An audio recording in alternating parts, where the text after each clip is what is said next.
رنگ سرخ یا گندمی ہوگا، سر کے بال حبشوں کی طرح ہوں گے، ناک چونچ کی طرح ہوگی، بائیں آنکھ سے کانا ہوگا، دائیں آنکھ میں انگور کے بقدر ناخنا ہوگا۔ اس کے ماتھے پر کاف، الف، فا اور را لکھا ہوگا، جس کا مطلب ہے کافر، جسے ہر مسلمان بآسانی پڑھ سکے گا۔ اس کی آنکھ سوئی ہوگی مگر دل جاگتا رہے گا۔ شروع میں وہ ایمان و اصلاح کا دعویٰ لے کر آئے اٹھے گا، لیکن جیسے ہی تھوڑے بہت متبعین میسر ہوں گے تو وہ نبوت اور پھر خدائی کا دعویٰ کرے گا۔ اس کی سواری بھی اتنی بڑی ہوگی کہ اس کے دونوں کانوں کے درمیانی فاصلہ ہی 40 گز کا ہوگا۔ ایک قدم تا حد نگاہ مسافت کو طے کر لے گا۔ دجال پکا جھوٹا اور اعلیٰ درجے کا شعبدہ باز ہوگا۔ اس کے پاس غلوں کے ڈھیر اور پانی کی نہریں ہوں گی۔ زمین میں مدفون تمام خزانے باہر نکل کر شہد کی مکھیوں کی مانند اس کے ساتھ ہو لیں گے۔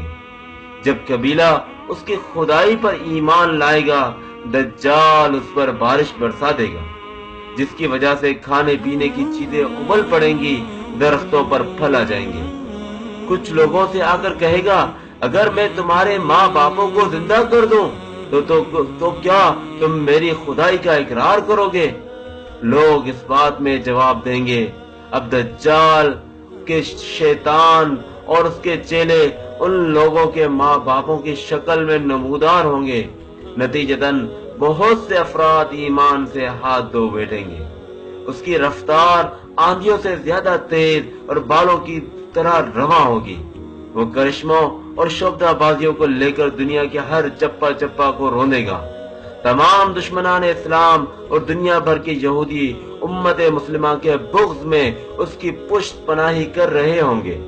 وہ مکہ معظمہ میں گھسنا چاہے گا، مگر فرشتوں کی پہرے داری کی وجہ سے ادھر گھس نہ پائے گا، اس لیے نامراد اور ذلیل ہو کر واپس مدینہ منورہ کا رخ کرے گا۔ اس وقت مدینہ منورہ کے 7 دروازے ہوں گے اور ہر دروازے پر فرشتوں کا پہرا ہوگا، لہذا یہاں بھی منہ کی کھانی پڑے گی۔ انہی دنوں مدینہ منورہ میں 3 مرتبہ زلزلہ آئے گا، جس سے گھبرا کر بہت سارے بے دین اور کمزور ایمان والے لوگ شہر سے نکل کر بھاگ نکلیں گے۔ باہر نکلتے ہی دجال انہیں لقمہ تر کی طرح نگل لے گا۔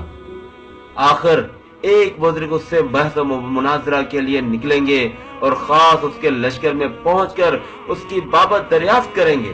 لوگوں کو اس کی باتیں شاق گزریں گی، لہذا اس کے قتل کا فیصلہ کر دیں گے، مگر چند افراد آڑے آ کر یہ کہہ کر روک دیں گے کہ یہ ہمارے خدا یعنی دجال کی اجازت کے بغیر اس کو قتل نہیں کیا جا سکتا۔ چنانچہ اس بزرگ کو دجال کی دربار میں حاضر کیا جائے گا، جہاں پہنچ کر یہ بزرگ چلا اٹھے گا کہ میں نے پہچان لیا کہ تو ہی دجال ملعون ہے، اور رسول اللہ صلی اللہ علیہ وسلم نے ہمیں تیرے ہی خروج کی خبر دی تھی۔ دجال اس خبر کو سنتے ہی آپے سے باہر ہو جائے گا اور اس کو قتل کرنے کا فیصلہ کر دے گا۔ درباری فوراً اس کے 2 ٹکڑے کر دیں گے۔ دجال اپنے حواریوں سے کہے گا کہ اب اگر میں اس کو دوبارہ زندہ کر دوں تو کیا تم کو میری خدائی کا پختہ یقین ہو جائے گا؟ یہ دجالی گروپ کہے گا کہ ہم تو پہلے ہی آپ کو خدا مانتے ہوئے آ رہے ہیں، البتہ اس معجزے سے ہمارے یقین سے اور اضافہ ہو جائے گا۔ دجال اس بزرگ کے 2 ٹکڑوں کو اکٹھا کر کے زندہ کرنے کی کوشش کرے گا۔ ادھر وہ بزرگ بوجہ حکم الہی کھڑے ہو جائیں گے اور کہیں گے، اب تو مجھے اور زیادہ یقین آ گیا کہ تو ہی دجال ملعون ہے، اور وہ جھنجلا کر دوبارہ انہیں ذبح کرنے کا چاہے گا، لیکن اب اس کی قدرت سلب کر لی جائے گی۔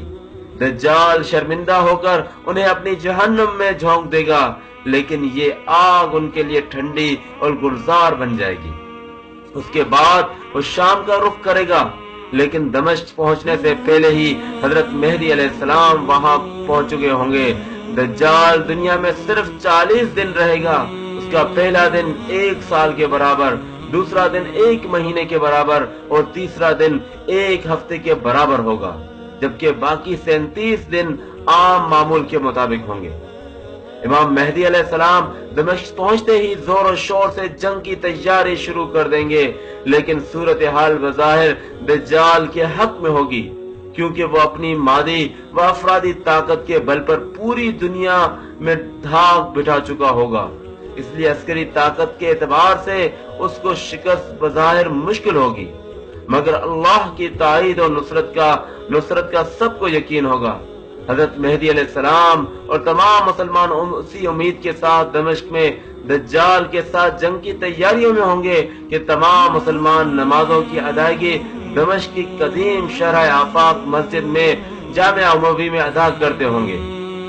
امام مہدی علیہ السلام ایک دن نماز پڑھانے کے لیے مصلی کی طرف بڑھیں گے تو عین اسی وقت حضرت عیسیٰ علیہ السلام کا نزول ہوگا۔ نماز سے فارغ ہو کر لوگ دجال کے مقابلے کے لیے نکلیں گے۔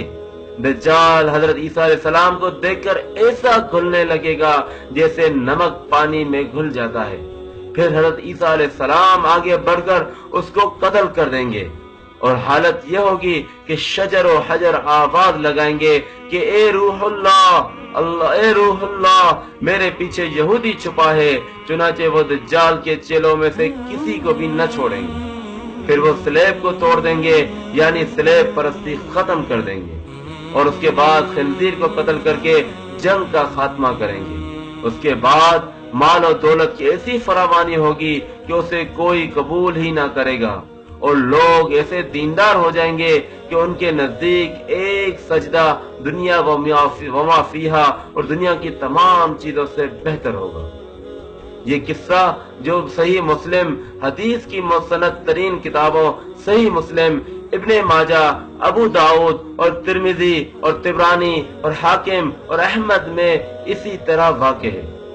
یاد رہے کہ فتنہ دجال سے آگاہی تمام انبیاء اسلام کی سنت ہے، جبکہ یہ آج سنت مٹتی جا رہی ہے اور لوگ دین سے دوری اپناتے جا رہے ہیں اور ایسے میں دجالی فتنوں کی طرف بڑھتے جا رہے ہیں۔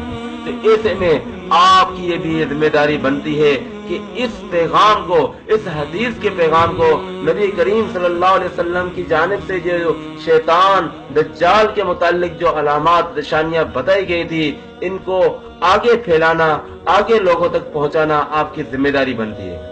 آخر میں آپ سے بس یہی گزارش ہے کہ ایک مرتبہ، کم از کم ایک مرتبہ اس ویڈیو کو شیئر کر کے اس اپنے فریضے اور ذمہ داری کو پوری کر دیں۔